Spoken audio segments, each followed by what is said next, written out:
You can't just slap a boot on someone's car and call enforcement. I learned that the hard way. I woke up one Saturday morning, bleary-eyed, coffee in hand, and there was a bright yellow boot clamped to the front wheel of my Honda Civic like some kind of industrial handcuff.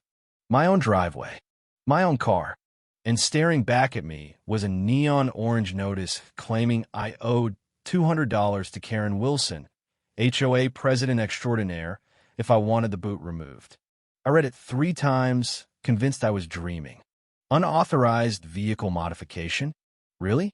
I'm Jordan Martinez, by the way, paralegal at a mid-sized law firm, specialized in property law and municipal regulations, and suddenly, my quiet suburban life in Willowbrook Estates was about to get a crash course in petty tyranny. Let me back up a sec. Willowbrook Estates isn't some high-drama neighborhood. 3 years ago, I moved here for the manicured lawns, the sense of community, the block parties, and the reasonable HOA fees. Life was simple. Kids riding bikes until dusk, neighbors chatting over fences, and disputes settled with a friendly conversation, not legal battles. That is, until Karen Wilson somehow wormed her way into the HOA presidency about 8 months ago. She's exactly the kind of person you imagine when someone says, HOA Karen. Late 40s, blonde bob that screams, I demand to speak to the manager, driving a white Mercedes SUV with custom plates that read Horace, and never met a rule she didn't want to enforce with medieval-level enthusiasm. In her first month, she was already measuring everyone's grass with a ruler, demanding front doors be repainted to her color palette, and issuing citations for trash cans left out an hour too long. I figured as long as I kept my property spotless, I'd be fine. Yeah, that worked until my Civic became her latest victim. So there I was, staring at the boot, noticing that the violation cited Section 12.37 of the bylaws. I grabbed my actual copy of the HOA documents because, unlike Karen, I like facts, and sure enough, that section only covered boat and RV storage. My Civic was completely stock, except for a tiny university parking sticker from a class last year. I called Karen, got her voicemail. Please have your payment ready before expecting any discussion about removal procedures. The tone chirpy, condescending set the stage perfectly. 2 hours later, she called back, already on the offensive. The sticker on your rear windshield constitutes a modification, she explained. Vehicles must maintain factory appearance visible from a street.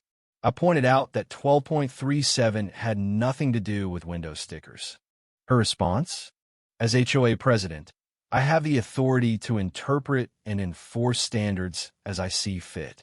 Disagree? File a complaint at our next quarterly meeting in 3 months.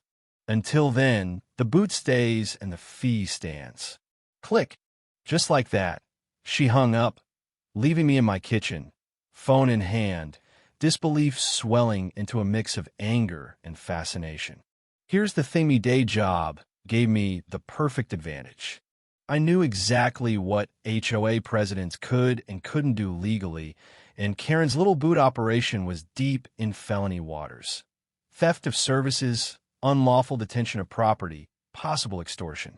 But instead of yelling at her over the phone, I did what I do best: research, document, and build an airtight case. Sometimes arrogance is a gift, and Karen was about to find that out the hard way. I spent the afternoon photographing the boot from every angle, documenting the notice, the placement on my car, even the slight scuff where it scraped the paint. My neighbor Steve wandered over, blinking in disbelief. Jordan, what the hell is that thing? He asked.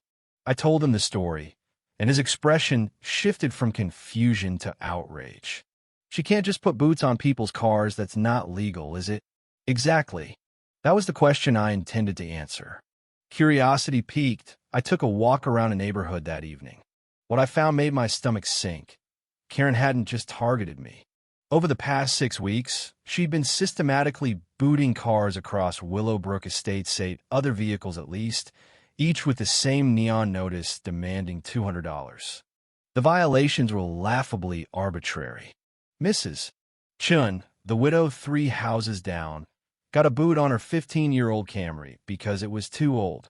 The Patel's Honda Odyssey was immobilized for a tiny dent from a kid backing into the mailbox. The Johnsons? Both cars clamped because, according to Karen's tape measure, they were parked an inch too close to the street. No prior warnings, no room for discussion, just a fee and a boot, backed up by threats of towing and criminal charges if the owners so much as touched the devices.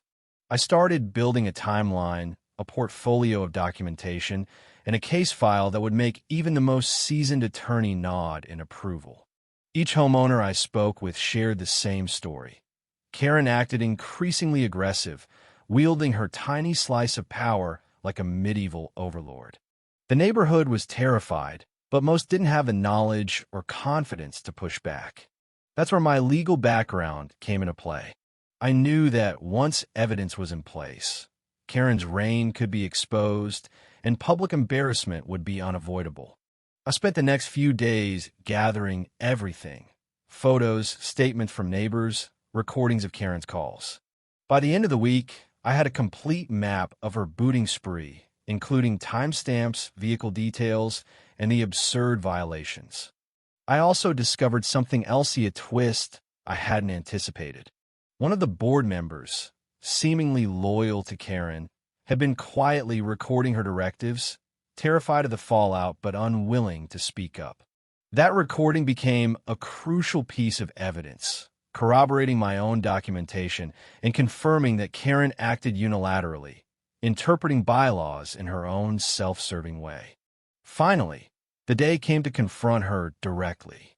I called her office, calm and collected, recording every word. I laid out the violations, the legal precedent, the district attorney's interest, and the recording from the board member. Karen's confident tone wavered as the implications sank in multiple felonies committed while she fancied herself a diligent HOA president.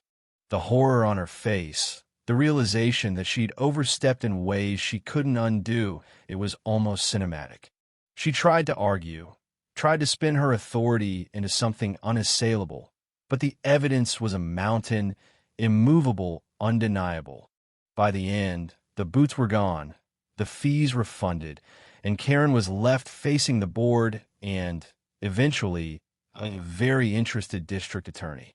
The neighborhood breathed again, and I walked away knowing that sometimes the quiet neighbor who pays attention to details and happens to understand the law can bring a small empire of tyranny to its knees. But here's the kicker. A week later, Karen filed a countersuit claiming emotional distress, which means the drama isn't fully over. Willowbrook Estates might be peaceful again, but the whispers of HOA overreaching my little victory spar conversations about power, legality, and accountability that will linger for months. So what do you think?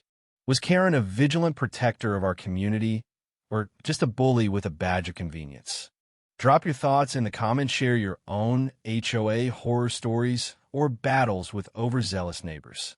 Justice isn't always about the law. Sometimes it's about attention to detail, courage, and being willing to stand up when someone else's authority crosses the line. And in Willowbrook Estates, that line was drawn in bright yellow across the hood of my Civic.